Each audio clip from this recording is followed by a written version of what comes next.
Hello friends, hopefully आप सभी लोग अच्छे होंगे। तो यहाँ पे क्वेश्चन नंबर 11 हमने बेसिक चीज़ें प्रिंसिपल वैल्यू निकालना सीखा लास्ट वीडियो में, इसी एक्सरसाइज 2.1 के क्वेश्चंस के थ्रू। अब यहाँ पे जो क्वेश्चन मैंने लिया 11, यहाँ पे क्या है सेम। देखिए, जब तक न बोला जाए आप प्रिंसिपल वैल्यूज ही निकालें। अब क्वेश्चन 11 में क्या बोल रहा है, find the values of following. तो क्वेश्चन पहले मैं लिखता हूं, 11 का सॉल्यूशन हम यहीं पे करेंगे। तो क्वेश्चन 11 क्या बोल रहा है, tan inverse 1 plus cos inverse minus half plus sine inverse minus half.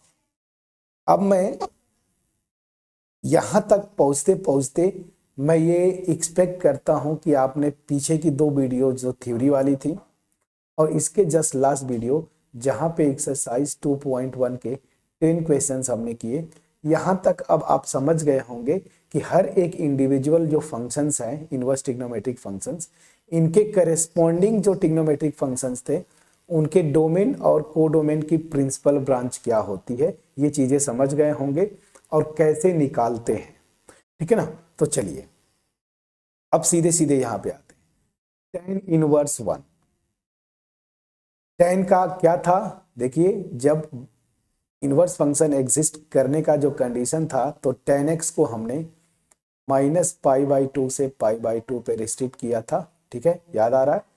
तो मतलब जब ये निकालना है tan इनवर्स 1, तो मैं tan पे वो एंगल निकालूंगा जिसकी वैल्यू क्या हो जाए 1, और वो इस इंटरवल में होना चाहिए। तो आपको पता है tan π/4 की वैल्यू 1 होती है। अब उसी तरीके से आते हैं cos इनवर्स। cos के लिए जो रिस्ट्रिक्ट किया था याद करिए 0 से पाई ना, ये और यहां से लेके -1 to 1। तो मुझे cos इनवर्स माइनस आपकी वैल्यू मतलब cos के किस एंगल की वैल्यू इस इंटरवल में -1/2 देगा। मैंने आपको बताया था 60 डिग्री होता है, मतलब π/3, और इसको पाई से माइनस कर दीजिए तो 2π/3। तो cos 2π/3 की वैल्यू -1/2 होती है। तो आप यहां से डायरेक्ट लिखेंगे 2π/3 plus same sine inverse -1/2। Sine को हमने रिस्ट्रिक्ट किया था, याद करिए कहां से कहां तक, साइन एक्स को -π/2 से लेके π/2 टू -1 to 1। तो साइन इनवर्स -1/2 मतलब साइन का वो कौन सा एंगल होगा जिसकी वैल्यू क्या आएगी -1/2 इस इंटरवल में। तो 30 डिग्री पे आपको पता है हाफ होता है ना, तो -30 डिग्री पे ये होगा, दैट मीन्स -30 डिग्री मतलब π/6। प्लीज चेक करिएगा। अब आपको कुछ नहीं करना है, एलसीएम ले लेना है। एलसीएम लेंगे तो मेरे ख्याल से 12 आएगा। 4 3 जा 12, तो यहाँ पे 3π, 3 4 जा तो 4 4 2 जा 8π, और 6 2 जा मतलब -2π। This and this is equal to, यहां से 3 में से 2 कर दीजिए 1, 9π/12। या तो ये आंसर लिख दीजिए, या अगर आप देखें तो ये 3 से कैंसिल आउट होता है तो 3π/। तो आपका जो आंसर आया क्वेश्चन नंबर 11 का, वो आया 3π/4। कितने आसानी से आराम से आपने क्वेश्चन नंबर 11 को किया।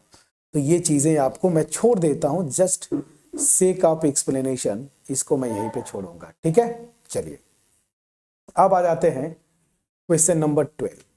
क्वेश्चन नंबर 12 क्या बोलता है, इसको भी आप लिख लीजिए। क्वेश्चन 12 में जो एक्सप्रेशंस हैं, cos inverse half plus 2 sine inverse half. अब तो ये बहुत इजी हो गया, इसकी वैल्यू निकालनी है। अभी cos को मैंने किया था। cos इनवर्स हाफ मतलब cos के किस एंगल की वैल्यू हाफ होती है, आपको पता है 60 डिग्री। 60 डिग्री को आप लिखते हैं π/3 प्लस 2। साइन के किस एंगल की वैल्यू हाफ होती है, तो आपको पता है 30 डिग्री। 30 डिग्री को लिखते हैं π/6। तो ये हो जाएगा π/3 प्लस ये 2 से कैंसिल आउट करेंगे, ये भी हो जाएगा π/3 मतलब 2π/3। तो क्वेश्चन 12 का जो आंसर आया 2π/3। इतनी आसानी से आपने कर लिया। अब आते हैं एमसीक्यूज के जो क्वेश्चंस है, यहीं पे कर लिया जाएगा। चलिए थोड़ा सा मैं इसको ऊपर ले लेता हूँ, ठीक है, ऊपर चला, बहुत अच्छा, ठीक है। इसको थोड़ा सा बड़ा कर लेते हैं, ठीक है, इसको थोड़ा सा बड़ा कर लिया हमने। अब चलिए करने की कोशिश करते हैं, यहीं पे करेंगे। एमसीक्यू है, क्या बोल रहा है, sine inverse x equal to y then y. तो ध्यान दीजिए, ये y मतलब साइन इनवर्स का रेंज पूछ रहा है।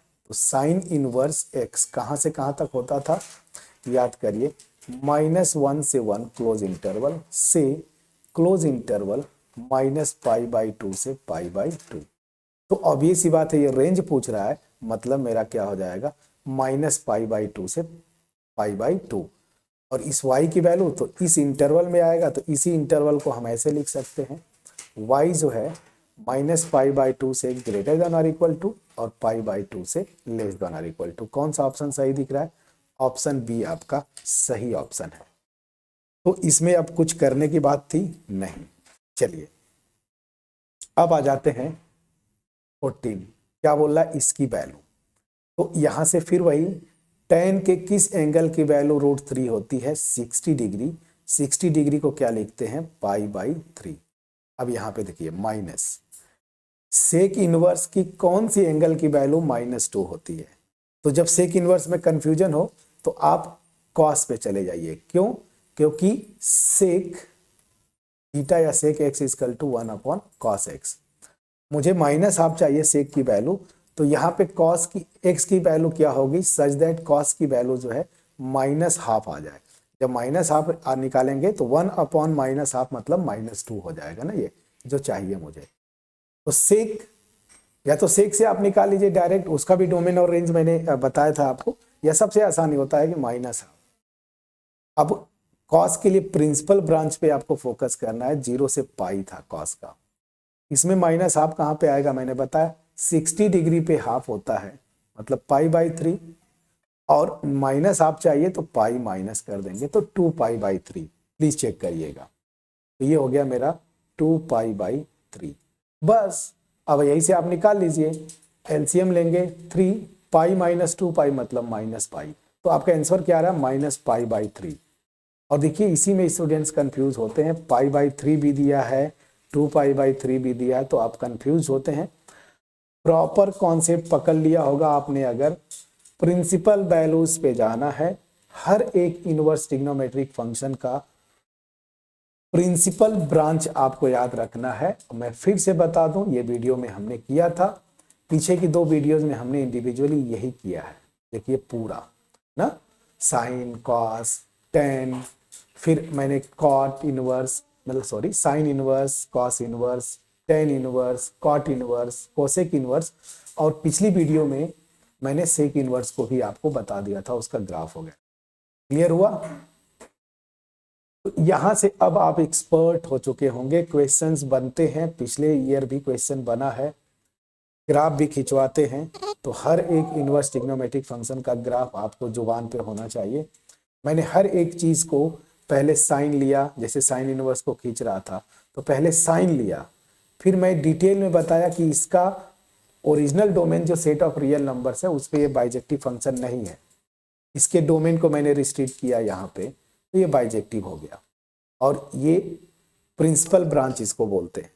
इस तरह से कोई और बहुत सारे आप इंटरवल्स बना सकते हैं जिसमें साइन जो है बाइजेक्टिव हो जाए, बट इसको प्रिंसिपल जब तक ना बोला जाए आप प्रिंसिपल ही वैल्यू निकालेंगे। जितने क्वेश्चंस हमने किया देखिए सब के सब प्रिंसिपल वैल्यू पे। तो अब यहां से 2 क्वेश्चन कम से कम आपके बोर्ड के एग्जाम में आएंगे, एक एमसीक्यू और एक शॉर्ट आंसर आ जाए, वेरी शॉर्ट आ जाए, या फिर मे बी अगर आपकी किस्मत रही तो, हालांकि 5 मार्क्स पे नहीं जाएगा, इतने पे शॉर्ट, वेरी शॉर्ट या एमसीक्यू से 2 क्वेश्चंस बनेंगे आपके। बहुत इजी होता है, कभी ग्राफ खिंचवा देते हैं हम। पीवाईक्यूज में सोच रहा हूँ एक्सरसाइज खत्म करने के तुरंत बाद ही करेंगे, इसको करेंगे। अगर वीडियो अच्छी लगी हो, कॉन्सेप्ट मेरा एफोर्ट आपके पास पहुंच पाया हो, वीडियो को लाइक ज़रूर करिएगा, अपने फ्रेंड्स के साथ शेयर करिएगा।